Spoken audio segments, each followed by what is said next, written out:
ప్రకృతి అంతా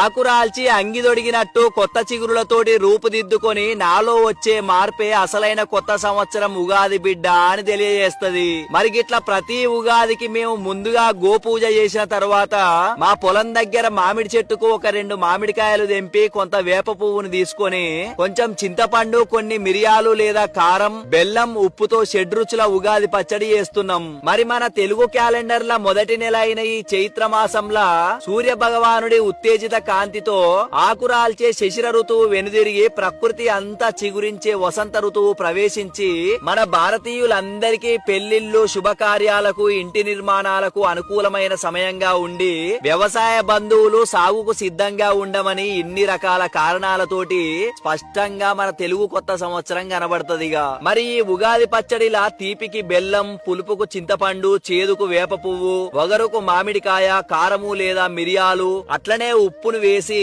ఇట్లా ఏడాదెల్లా ఎదురయ్యే మంచి చెడులను, కష్ట సుఖాలను జయించి జీవించాలని మన